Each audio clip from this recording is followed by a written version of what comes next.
Territoire d'info, Cyril Viguier. Bonjour à tous, bienvenue dans la matinale de Public Sénat et de Sud Radio avec la participation de la presse quotidienne régionale. Bonne journée avec nous. Aujourd'hui, mon invité c'est Christian Jacob. Bonjour Christian Jacob. Bonjour. Vous êtes président du groupe Les Républicains à l'Assemblée nationale et député de Seine-et-Marne et vous serez interrogé dans quelques instants par Véronique Jacquier de Sud Radio. Bonjour Véronique. Bonjour Cyril, et par bonjour Perrine à tous. Tarnaud de Public Sénat. Bonjour Perrine. Bonjour Deux Cyril. femmes sur notre plateau aujourd'hui, Christian Jacob.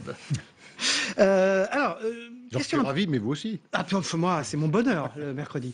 Une question personnelle, avant que vous soyez interrogé sur une actualité chargée ce jour par nos deux éditorialistes. Vous êtes président du groupe parlementaire d'un parti politique qui compte de nombreux candidats aux primaires. Comment allez-vous faire pour pacifier tout cela dans les mois qui viennent? Et quelle va être votre méthode personnelle, la méthode Jacob, pour y arriver? Oui.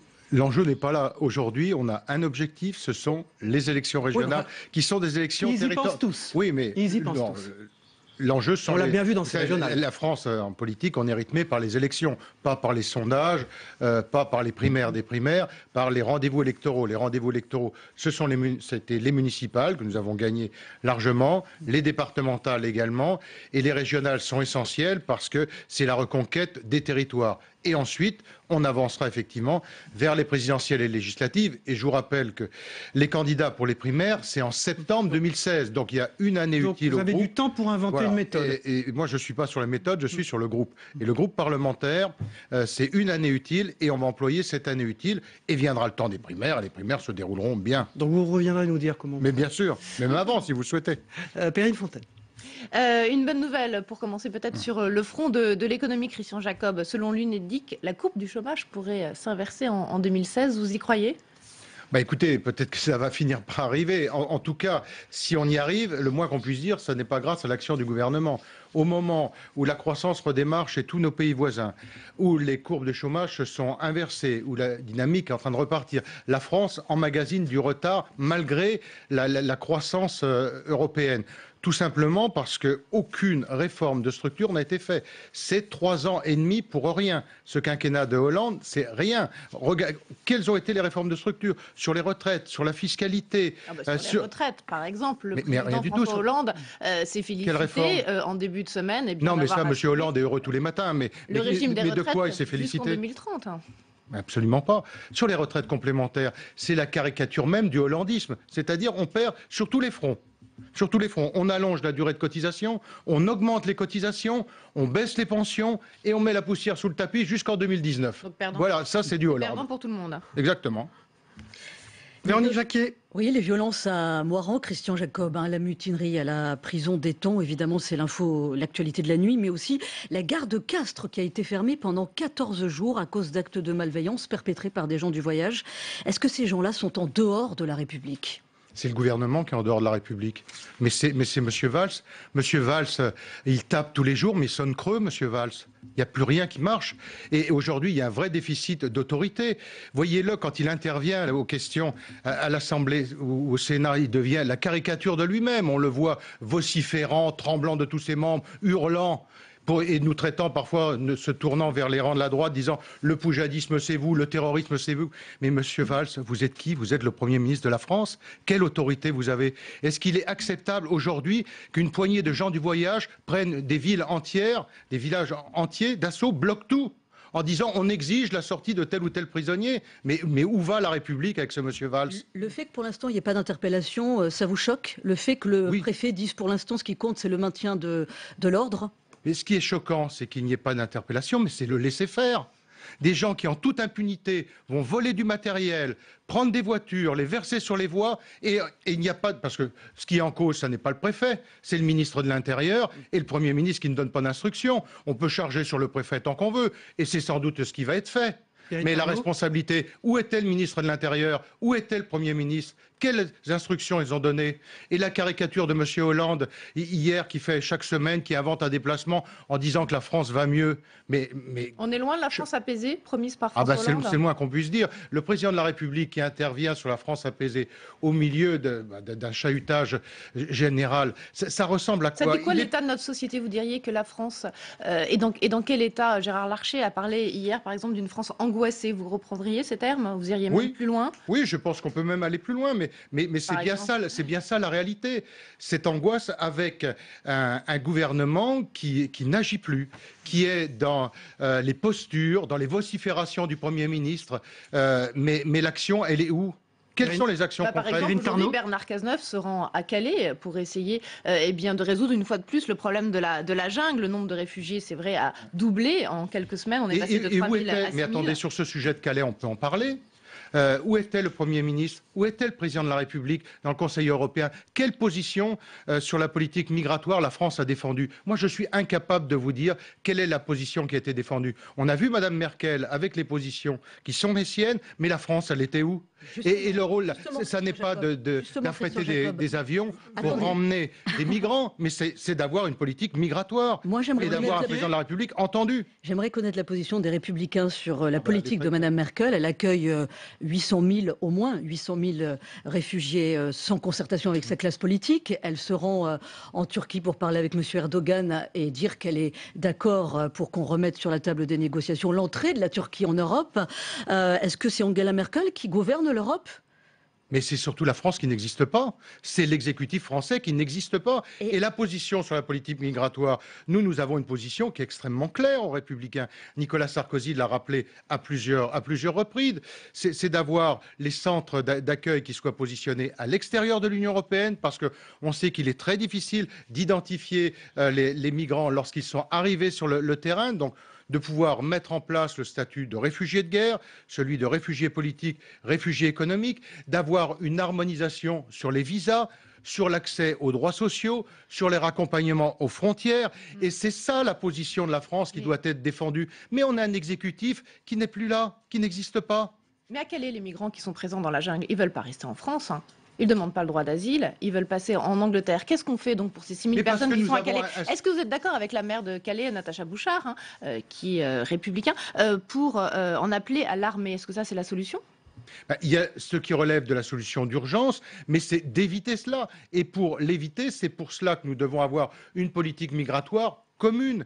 Et c'est ce que moi je suis en train de faire en ce moment avec nos collègues allemands de la CDU et de la CSU, de leur faire des propositions pour que l'on avance sur cette politique.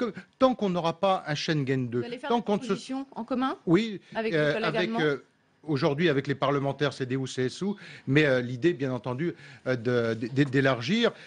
Parce que, encore une fois, il y a certes ce qui relève de l'urgence, et moi je me mets à la place de Natacha Bouchard, et elle a raison, mais au-delà de l'urgence, il y a qu'il y ait enfin une politique migratoire. On ne peut pas laisser Mme Merkel parler seule au nom de l'Europe. Il y a en France, normalement, un gouvernement et un président de la République qui, normalement, devra avoir la capacité de se faire entendre. Et un petit mot sur cette question de la réouverture de négociations pour l'entrée de la Turquie en Europe. Votre position à vous? La position, vous savez, elle est très claire. Grâce à Jacques Chirac et à la modification de notre Constitution, cela passe par voie référendaire. Donc ça ne sert à rien de faire des appels ou des clins d'œil à la Turquie. La Turquie ne rentrera pas dans l'Union européenne parce que ça devra passer par un référendum. Et ça n'est pas demain que les 28 pays de l'Union européenne, et notamment la France par voie référendaire, sera d'accord pour que la Turquie rentre. Voilà.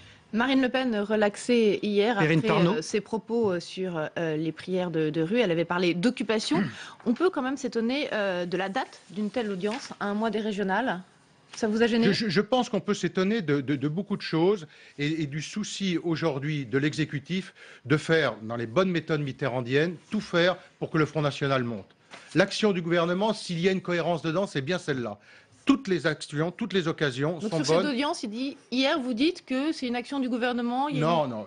Ce que je dis, c'est que l'action du gouvernement est centrée sur ce sujet-là, la préparation des élections régionales et faire en sorte que le Front National monte le plus fort possible et comme ça, le PS, sachant qu'ils sont totalement disqualifiés pour être en tête aux élections, se dire si on pouvait arriver à être en deuxième position, au moins on sauverait la mise. Et je trouve qu'il y a quand même des faits un peu convergents. On a donné une belle tribune à Marine Le Pen hier. Oui, bien sûr, à quelques jours de l'ouverture de la campagne officielle. Et je trouve ça pour le moins choquant sur le service public, si vous voulez que je vous réponde sur ce point. Plainte contre Marine Morano pour ses propos sur la France, pays de race blanche. Plainte déposée par la Ligue de défense judiciaire des musulmans. Nadine Morano. Oui, Nadine Morano, pardon. Bon, Christian Jacob, ma question n'a rien à voir avec le fait d'être d'accord avec ce qu'a dit ou non Nadine Morano. Ma question, c'est en tant qu'homme politique, pensez-vous qu'on puisse encore commenter une situation en France ? Oui, bien sûr qu'on peut commenter. Situation sur Nadine Morano, bon, nous sommes tous expliqués, d'ailleurs de manière unanime au bureau politique des Républicains. Bon, je veux dire, il n'y a pas de, voilà, le sujet a été traité à ce moment-là. Maintenant, sur le reste, effectivement, il faut toujours voir. À la fois préserver la liberté d'expression, en même temps faire attention qu'elle ne choque pas. Et lorsqu'on a une personnalité publique, effectivement, on est plus exposé. Et donc, certains propos peuvent choquer, dépasser parfois la pensée. Et je pense là, pour revenir sur la situation de Nadine, ce qu'il aurait fallu, c'est que dès le lendemain, elle dise qu'effectivement, ça ne correspondait pas d'ailleurs à ce qu'elle pensait. Et je pense que c'est ça la réalité. Elle ne l'a pas fait. Perrine Tarnaud. Sur les élections régionales et par rapport au Front National, en cas de triangulaire pour le deuxième tour, quelle est la position des Républicains? Est-ce que vous êtes pour le retrait de la liste la moins bien placée face au Front National entre les deux tours?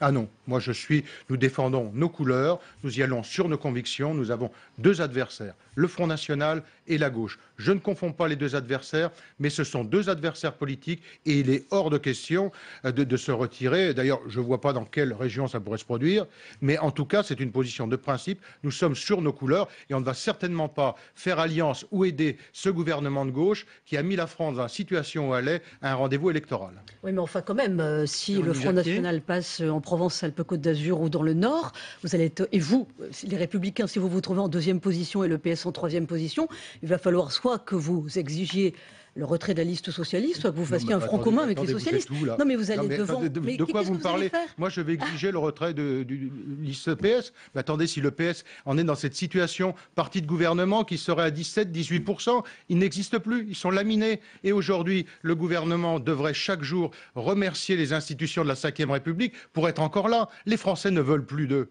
Et ça, ni M. Hollande ni M. Valls ne l'ont compris. Les Français en ont assez. Ils ne veulent plus de ce gouvernement. Vous êtes un proche de Jean-François Copé, il assiste toutes les semaines au bureau politique des Républicains. Je suis proche de 200 députés. Oui, non, mais vous êtes un ami de Jean-François Copé. Mais heureusement que j'ai beaucoup d'amis dans les 200 députés. C'est ce qui me permet aussi d'être élu président du groupe. Bien sûr, mais il a envie de revenir par la petite porte. Jean-François Copé, en 2016, écoutez, on dit qu'il a des fourmis dans les jambes. Là, vous faites des confidences? Je vous fais une proposition, vous l'inviterez ici, il vous répondra. Il y a bien sûr. Sur la réserve parlementaire, il y a une conférence de presse aujourd'hui au Sénat de sénateurs qui proposent d'encadrer encore plus cette réserve parlementaire et notamment d'empêcher les parlementaires de donner de l'argent à des associations. Est-ce que vous êtes sur cette ligne également? Non, je suis totalement défavorable à ça. Moi, je suis pour le maintien de la réserve parlementaire. La réserve parlementaire, ça n'est pas de l'argent qu'on donne sous la table.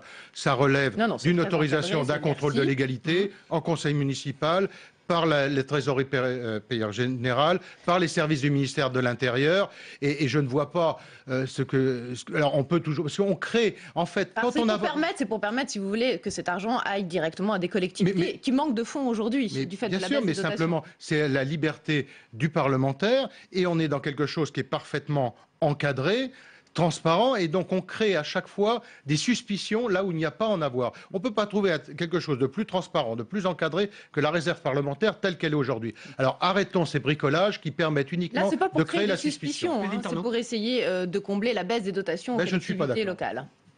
Est-ce que vous avez lu l'interview de François Hollande aux chasseurs français et qu'est-ce que vous en avez pensé? Non, j'en ai entendu parler hier, mais il n'est qu'en campagne électorale. Mais c'est fini. Je vous dis, le fond du problème, c'est que les Français ne veulent plus de lui. Il ne s'en rend pas compte, donc il essaie de multiplier des déplacements, des déclarations dans tous les sens. Alors aujourd'hui, c'est le chasseur français. Demain, ce sera une opération avec les écolos les plus radicaux. Et est-ce qu'on peut câliner les chasseurs français et faire rentrer, à force de vouloir prendre des gros râteaux, des écologistes au gouvernement? À force de vouloir prendre un grand râteau, on ratisse plus rien.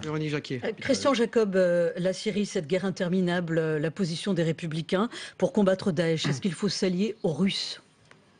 Il faut une coalition internationale et on ne peut pas avoir de coalition internationale sans l'engagement des Russes, sans le faire avec les Russes, bien évidemment.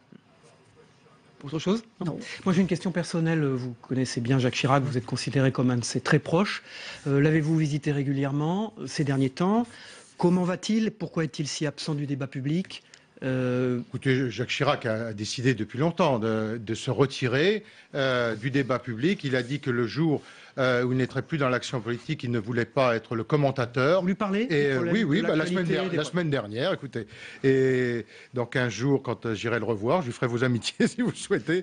Mais non, Jacques Chirac va bien, avec l'âge qui est le sien, avec les problèmes de santé qui sont les siens, qui sont connus.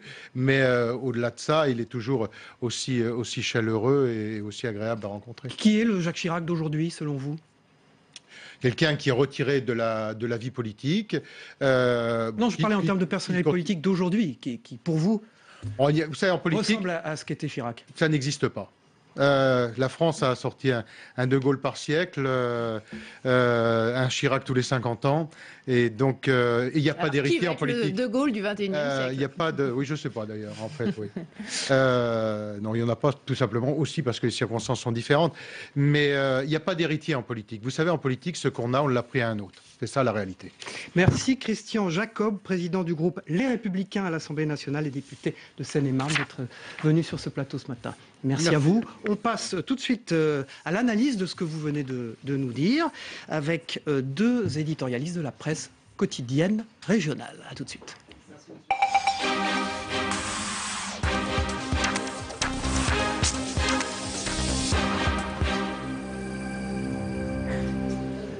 Bonjour à vous deux, merci d'être présents sur ce plateau, dans cette matinale d'infos.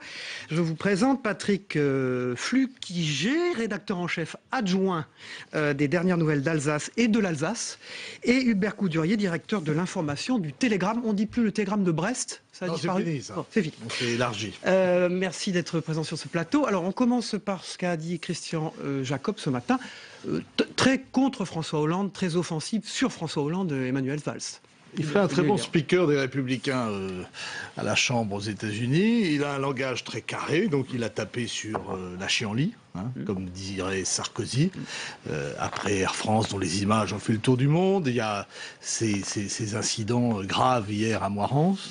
Donc effectivement, ça marque. Et même si il est un peu facile de dénoncer, comme il l'a fait, les vociférations de Manuel Valls à l'Assemblée, il est certain que ce sentiment de délitement est quelque chose qui frappe les esprits. Donc là-dessus, il jouait sur du velours. Et puis par ailleurs, il a attaqué Hollande sur l'absence de réforme et de résultats sur le plan économique. Et là aussi, c'est rien de nouveau, mais effectivement, les faits lui donnent raison. Patrick Flukiger, pas seulement Hollande, Valls est toujours sa cible, systématiquement. Oui, Valls est sa cible, parce que Valls tenait un langage quand même beaucoup plus ferme que Hollande il y a quelques années. Enfin, juste avant qu'il soit Premier ministre, et que ce langage, à l'épreuve des faits, à l'épreuve du gouvernement, c'est quand même beaucoup étiolé, et c'est pour ça que Valls devient une cible un peu facile, je dirais, pour Christian Jacob. Mais c'est justement l'épreuve du pouvoir qui pose problème, parce que Christian Jacob, sur les migrants notamment, il est quand même resté très général. Alors il attaque très fort sur la politique de la gauche, mais la politique migratoire, c'est quand même très général, quoi. Il faut, voilà. Harmonisation de l'Europe, position commune. On a noté des propositions avec le CDU, CSU. Il est très offensif là-dessus. Oui, enfin, les Français, le gouvernement français et François Hollande se mettent à l'abri des erreurs de Madame Merkel, qui est allée voir Erdogan pour négocier le fait que les Turcs fixent leurs migrants en Turquie contre espèces sonnantes et trébuchantes. 3 milliards dont personne ne sait d'où il viendrait, plus un élargissement improbable de la Turquie, de l'Europe à la Turquie. Donc de ce point de vue-là, la France et François Hollande peuvent s'abriter derrière le fait qu'il n'y aurait que 24 000 réfugiés contre les 800 000. En fait, il y en a déjà 500 000 en Allemagne. Hein. Oui, mais Patrick Fulquigé quand même, avec une forte pression. On a vu ces 800 personnalités du monde artistique qui lancent un appel dans Libération aujourd'hui. La pression continue d'être forte sur François Hollande sur ce dossier. La pression continue d'être forte et elle ne fera que se renforcer encore puisque les réfugiés affluent de plus en plus. Là, vous avez vu que les Balkans sont complètement engorgés. Là, c'est plus la Hongrie, maintenant c'est la Slovaquie, c'est la Croatie, c'est la Slovénie et ça continue sans arrêt. Et donc, effectivement, aujourd'hui, la France est un peu épargnée, sauf à Calais où c'est du transit, enfin une volonté de transit. Mais la pression en Europe continuera d'augmenter dans ces prochains mois. Hubert Coudurier, il y a aussi la tribune à Marine Le Pen avec la relaxe requise au nom de la liberté d'expression hier. Est-ce qu'on peut encore commenter une situation politique en France sans danger juridique, au fond? Il a dit oui là-dessus et il a l'air assez ferme sur ses propos. Il a été assez prudent. Il a condamné les propos de Nadine Morano, mais de façon assez il est président du groupe parlementaire amicale. Il Il voit bien dans le contexte actuel des migrants et je dirais d'un certain déclin économique, il voit bien la poussée du Front National qui risque quand même de fragiliser le succès de Nicolas Sarkozy au régional. Il y aura des triangulaires. Et puis la prise sans doute de 2 régions par le Front National. Patrick Fulquigé, à propos du Front National, il ne confond pas les deux adversaires, Front National et PS. Mais c'est là où les Républicains sont un peu coincés. Je dirais le piège Front National qui avait été élaboré et monté par Mitterrand il y a déjà 30 ans, fonctionne toujours. Les vieilles recettes fonctionnent toujours. C'est une recette qui fonctionne toujours. Et la droite est largement majoritaire en France. Largement aujourd'hui, mais avec le Front National qui en est détaché de facto, ça permet à la gauche d'avoir un espoir encore de pouvoir gagner. Avec une formule, Hubert Coudurier, de Christian Jacob, nous sommes sûrs de nos couleurs, a-t-il dit. Oui, je pense quand même que 2017, c'est la dernière chance pour la droite républicaine de prendre le pouvoir et de faire des réformes. Hein. Mais le Front National... Entre les 2 tours, il a refusé absolument Le Front républicain, c'est un piège de prendre position pour la droite républicaine. Donc il est hors de question de tomber dans ce piège. Et en même temps, comme on le voit par exemple en Bretagne, la triangulaire va faire passer le ministre de la Défense, Jean-Yves Le Drian, selon le dernier sondage. Les quadrangulaires seraient plus avantageuses. Quel est l'état de ses relations avec Nicolas Sarkozy, Patrick Fulquigé? Il n'en a pas du tout parlé. Il a été absent de cette matinale ce matin. Mais vous l'avez cité, vous avez dit que c'était un proche de Jean-François Copé. Or, les relations de Jean-François Copé avec Nicolas Sarkozy aujourd'hui sont exécrables, puisque Jean-François Copé, effectivement, a envie de revenir, non pas par la petite porte, mais il a envie de revenir au premier plan. Au poste où il est, il ne peut pas se permettre d'être proche de Nicolas Sarkozy, de Bruno Le Maire, de François Fillon. Il est obligé d'être à équidistance de tout le monde. En même temps, on sent que Sarkozy n'est plus dans la situation où il était il y a 10 ans, où il faisait l'unanimité ou la quasi-unanimité. Là, aujourd'hui...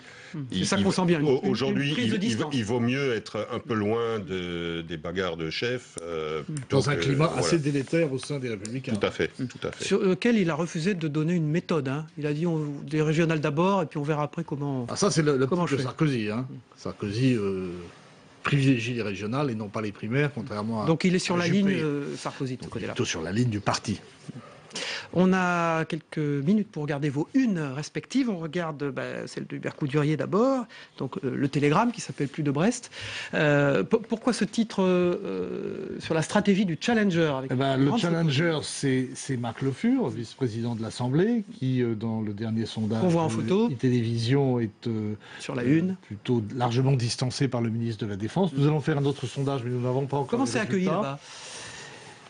Il y a eu une certaine ambivalence sur le maintien ou non de Jean-Yves Le Drian à son poste de ministre de la Défense. Maintenant, le suspense a été levé par le chef de l'État sur RTL lundi matin et c'est plutôt bien perçu. Patrick Flukiger, donc l'Alsace, une très locale.